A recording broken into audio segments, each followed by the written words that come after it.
Early theater in the United States. So far, you've read little about the history of theater in the United States. Let's take a quick look at the beginnings of theater in our country. As you know, the land that would later become the United States was ruled by Great Britain for most of the 1600s and 1700s. Therefore, it is only natural that theater in the colonies would be an extension of the theater popular in England during that period.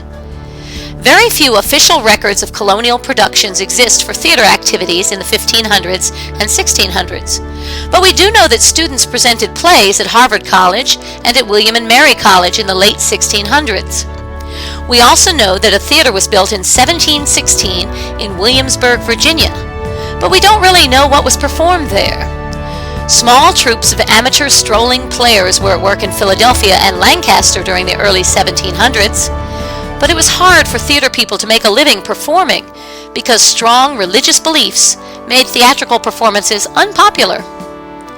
In 1745, John Moody, an English strolling player, arrived in North America.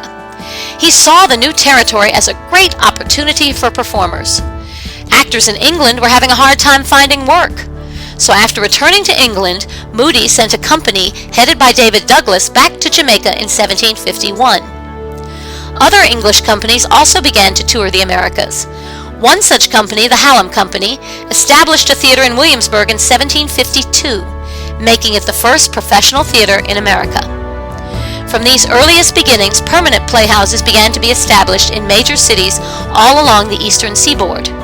Acting troupes traveled from one city to another to give their performances since one area could fully support them.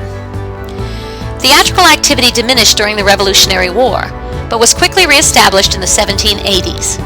For example, Thomas Wignell, who had acted with Hallam's troupe, built the Chestnut Street Theater in Philadelphia and traveled to England to gather actors to appear there. Eventually, 4 major theater areas were established: New York, Philadelphia, Boston, and Charleston. Most of these theaters performed English plays. To these were added plays by American playwrights Royal Tyler, William Dunlap, and John Howard Payne.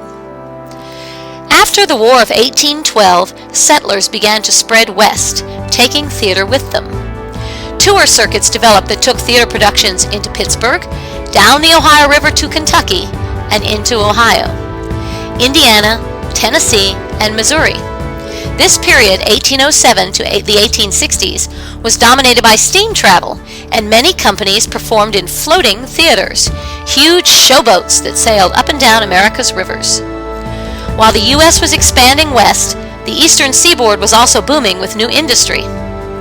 The steam engine had revolutionized the way products were made. Areas such as New York saw huge population growth as more people arrived from Europe, and people from rural areas swarmed to the jobs in the new factories. These huge pockets of population needed entertainment, and New York developed into the home of several very large theaters. Investors found it possible to make a profit by financing theatrical productions, which kept citizens in the growing city happy.